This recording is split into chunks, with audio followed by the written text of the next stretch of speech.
These are 3 things that I learned from an Incan high priestess who's 98 years old today.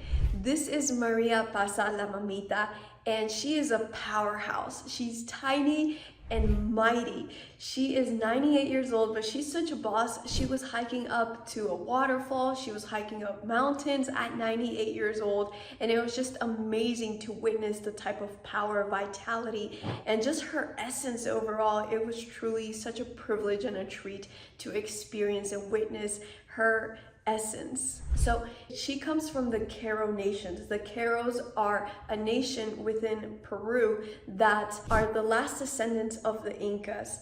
And in their cosmology, the way that a priestess or priest, a high priestess is chosen is by the nature spirits themselves. So Maria Apaza la Mamita was not struck by lightning once, not twice, but 3 times. And that is how the spirits chose her to be the channel for them. She's the spokesperson for them, and they directly chose her. It's fascinating because a few days before she got struck by lightning, like around her home, she could start to hear spirits and stuff. So it was interesting how all of the nature spirits slowly started coming to her right before she got struck by lightning and was chosen for that path. And even though she's 98, she is still traveling around the world, going to sacred sites, sharing her wisdom, her medicine, and her energy with the world. And the reason why I was called to go on this retreat with her is because my great-grandma had been struck by lightning, and I wanted to know how to better harness that type of energy. I didn't really have a teacher to teach me about lightning, so I thought, what better teacher than Maria Apaza herself? And what's fascinating is that on my way to Peru, on the airplane, I was actually trying to learn Quechua because Maria Apaza, she doesn't speak Spanish or English, she just speaks Quechua. And so my grandpa, he got me this book. It's a Quechua book, and on the airplane, I realized that it's actually a moon representing the divine feminine, that wisdom, and it's lightning. So I love that so much, the synchronicity. And the messages were flowing before the trip, during the trip, after the trip. So I'm excited to share these 3 takeaways that I learned from my time with La Mamita. Hey, my name is IamSolTara. I'm a medium and I share alchemy practices from ancient Egypt and Atlantis. If that resonates with you, I invite you to subscribe. So the first thing that I learned from Maria Apaza is the reverence that she has for Mother Earth. So every single day when we were going to the waterfalls, to the mountains, whatever type of work we were doing, she would always greet all of the spirits of the waterfalls, of the air, the apus. Apus are the name that they use for the mountain spirits. She would greet the stars, the sun, the moon, the clouds, and it was just so beautiful how they literally were her friends. It was just so clear, her deep connection, not just from her, but from her family as well. Because at 98, you can imagine like traveling around the world, doing so much physical activity. It's taken a toll on her physical body. So now her family is doing a lot of the work with her. And so she just has this reverence with nature. And even before we started the healing, the initiation, whatever work we were doing, she would always invite the spirits and give them gratitude. And at the end of the ceremony, ritual, or initiation, she always gave gratitude as well. So there was just this huge heart opening, not just between her and the spirits, but because she held our space, it was also for everyone in our circle. And it was very clear. Like, I've worked with a lot of people. I've went to over 30 countries for the last decade, learning from talented masters just like Maria Apaza herself. And I was so dumbfounded by the level of connection that she had. Like when she called in the spirits of the mountains, like you could feel them there. It was just such a strong pulsation. And the reason why she's able to do that is because she had built that relationship. It wasn't that one day.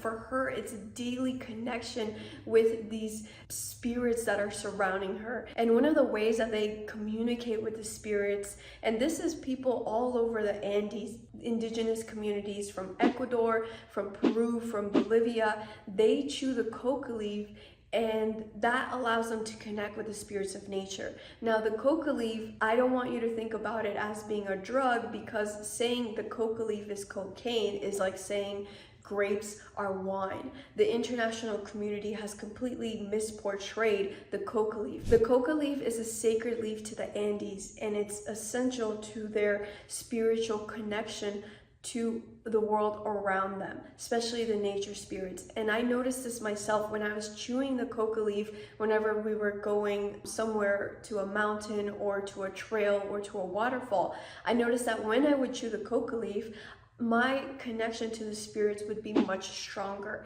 And you can think about it sort of like an energy bridge, because coca leaves come from nature herself, so it helps us to connect with nature itself and that consciousness. I wrote my thesis about the war on drugs and specifically focused on the coca leaf, and it's fascinating because I wrote that before my spiritual journey even started.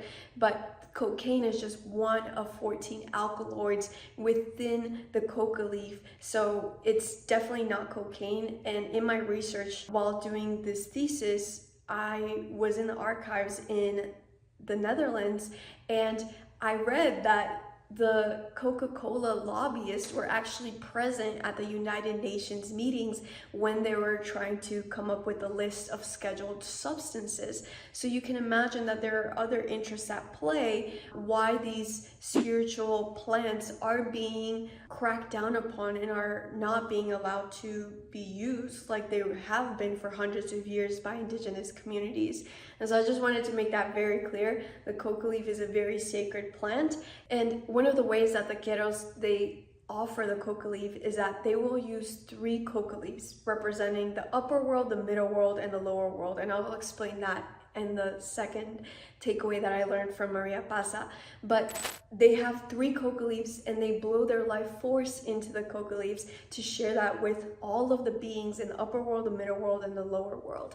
And you can honestly feel it when they do this. Like, you could feel the energy of the spirits come. It was just so powerful. And so maybe in your local area, wherever you are in the world, are there some plants that you can work with? Maybe it's a specific type of flower that is in your area of the world. Can you smell that flower? Can you share that essence with the spirits around you? You know, use these insights in a creative way of how you can use this with the local nature spirits that you have surrounding you. That's something else that Maria Apaza was trying to tell us, that we consistently need to connect with nature, not just, you know, when we're going to sacred sites or to spiritual portals, but in our own backyards. And the second thing I learned from Maria Apaza, la Mamita, is to keep things simple. Simple means powerful. Today, we think that something complex is sophisticated and fancy and has to be right, but actually the most powerful things are simple. An example of this is the Qeros cosmology, breaking down the different dimensions into 3 main worlds. The upper world, which is governed by the condor, and the condor is seen as a messenger for the heavens. The middle world, which is the world that we inhabit, which is ruled by the puma, representing strength, and the lower world, represented by the snake, and the wisdom that we can get from that. And to me, the underworld sounds like the subconscious mind and the wisdom that we can get from connecting with it. Because if we actually take some time to reflect and to connect with our subconscious mind, that's where most of our fears are. That's where most of our traumas and our triggers are. So if we can go into that, we have so much wisdom that we can get to transcend certain patterns that we've been repeating over and over. And something that was so fascinating and a beautiful, simple way of understanding this is Manuel, who is Mamita's son.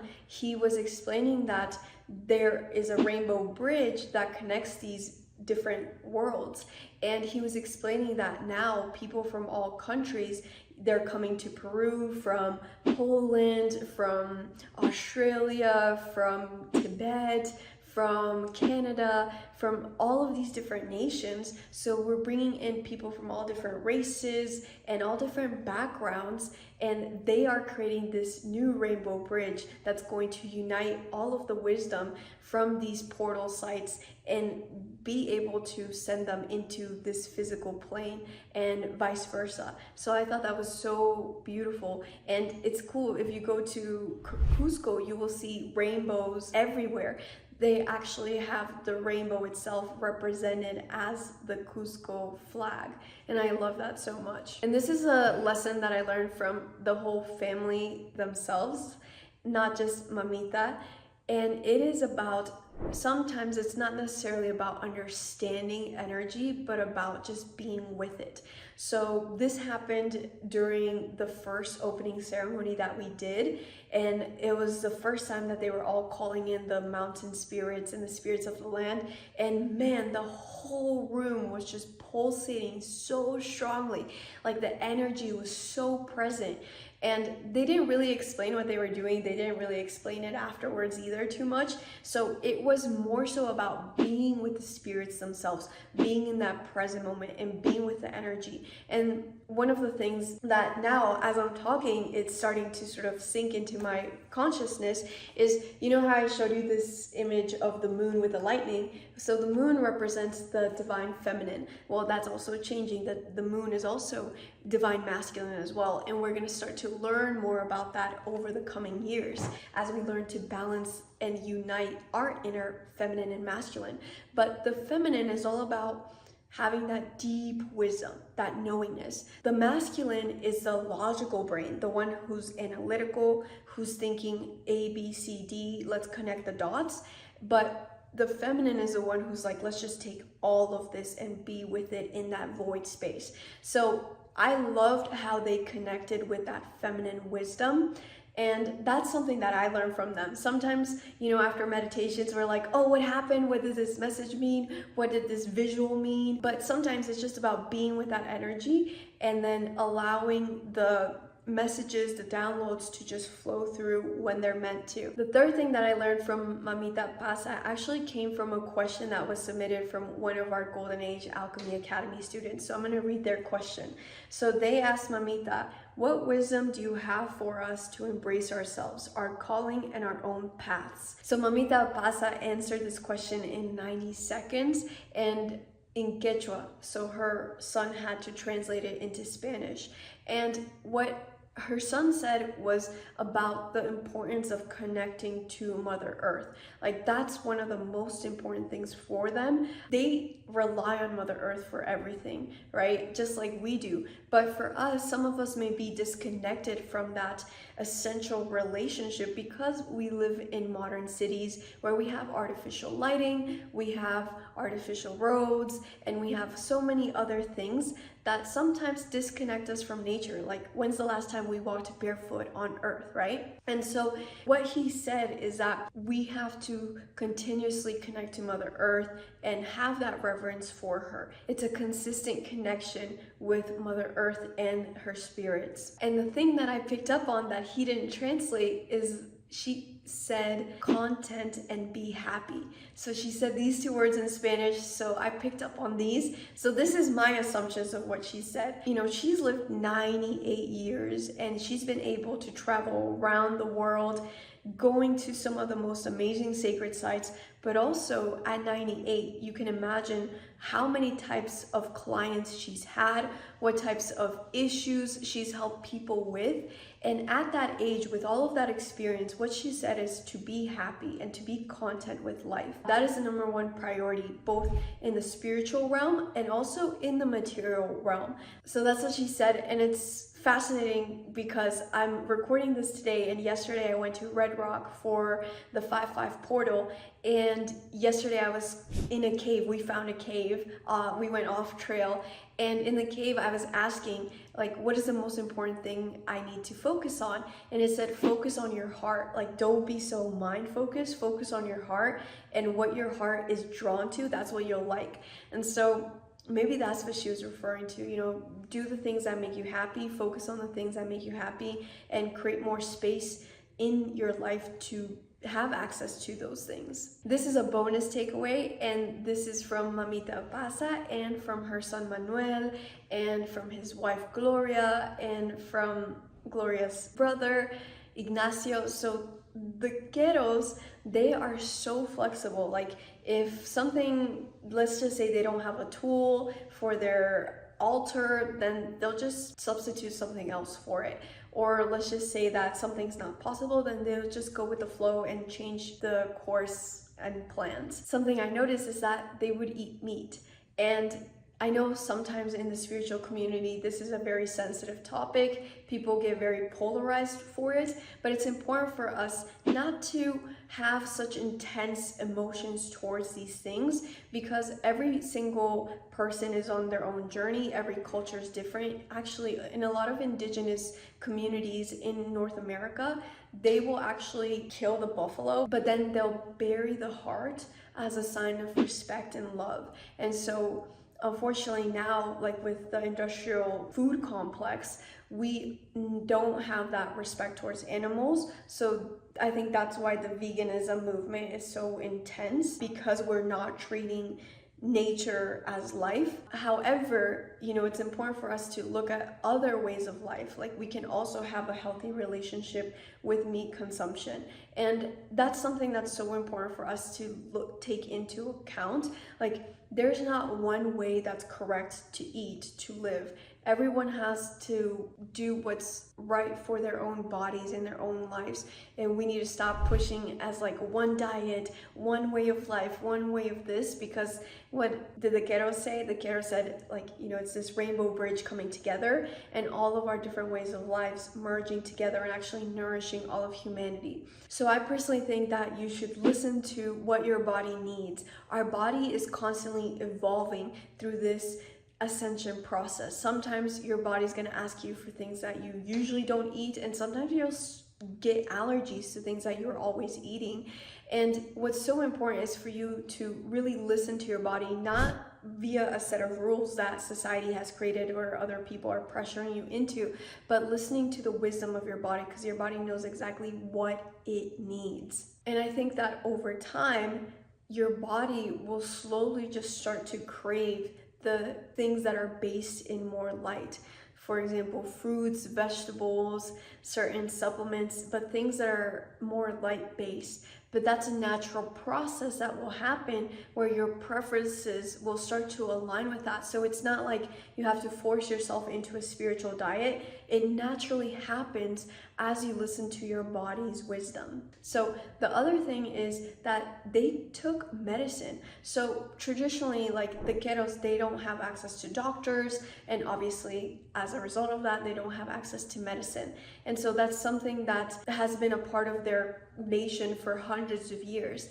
But they were battling a cold and they all had headaches, and so I gave them acetaminophen, which is basically Tylenol, and they happily took it. And that, I just want to share that with you, because I had been on a previous retreat to Egypt, and these people, I'm not saying they're right or wrong in doing this, I just want to show another perspective, but they were so against taking pills, but they had migraines that, you know, they were like, no, I'm not going to take the pill. So again, sometimes we're meant to be flexible, and just remember that it's more about being in the moment rather than being ruled by a set of rules, because in the moment, your body is going to know what it needs. And again, I'm not saying yes, take medicine or don't take medicine. It's just being flexible is an important part of our journey. Okay, so now I'm going to share 3 quick insights that I learned during my trip in Peru. And this is actually just from one of the sacred sites I went to.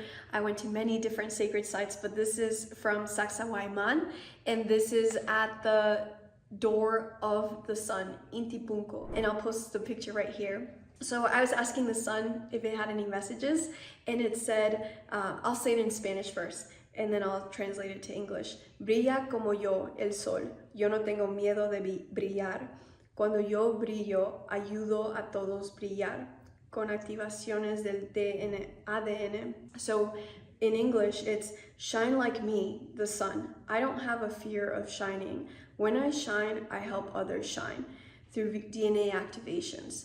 And so something that's came up after I got that message is I went around the back of the door of the sun, and I was doing some past life healing. And in that past life, I was a part of a covenant, and we had all been raped and tortured after the colonialists arrived in Ireland. So it was connected to that fear I had of persecution, which I wanted to share this because I know many of us also have these fears of being seen, being heard, and sometimes it's not from this lifetime, but it's from other lifetimes. And so I just love that message from the sun, and the sun is also helping us to activate our dormant DNA. That's what that message was referring to, about it's helping us shine, because as it's activating our dormant DNA, it's helping our bodies to be able to increase our capacity to hold more light. The other message I got was to honor your light. So I know a lot of us, we look up to other spiritual guides, teachers, whatever you want to call it, but also remember that you are only able to see their light because of the light that you have inside. So always trust your wisdom, always trust your intuition. Never put someone else's intuition or wisdom above your own, because we're done with those hierarchies. And the last one, actually, this is a little story, and it was such a beautiful experience. So this is actually after we did an initiation, and we were just driving around the Sacred Valley, and we went to this cool hotel. We just stopped by because they had a pretty view. And so I went to sit on the bench because I was drawn to a specific mountain. It was called Apu Chikon, which means youth. And so I was just sitting there meditating, and I was making a figure of 8 with the mountain. And after I did this, a llama came and it kissed me on my cheek, and it took me out of the meditation. It was such a cool experience, but I found out later that the llama's name was Nina, which means fire in Quechua. And so fire is the predominant element that I work with. So the lesson from that is that nature is always responding to us. Of course, it's not just nature and the elementals, the plants and the animals. We are literally creating our reality because we collapse waves into particles. So yes, of course, we're interacting with everything, but the thing about nature is that nature is so alive that it's able to give us a faster feedback response. And so go out to nature. That's something that I teach my students in the Golden Age Alchemy Academy. Nature is your best teacher. And inside of the Golden Age Alchemy Academy, you learn how to become one with fire, water, air, earth, and light. Because once you learn to master the elements, not just externally, but also internally, because all of the elements are found inside of you, you are able to master all energy, not manipulate energy, but master energy inside and outside of you. If you're interested in learning how to do that, I invite you to check out the Golden Age Alchemy Academy in the description of this video. Also, I had so many different experiences in Peru. We went to the Temple of the Moon, and when I was there, I actually got to connect with a lot of the priestesses, the Inca priestesses there, and they had some insights. I got to go into a cave full of fairies, and we went inside of like laughing chamber. So let me know if you want me to make another video with all of my experiences from Peru. And I hope you have a wonderful rest of your day. I'll see you in the next video. Much love.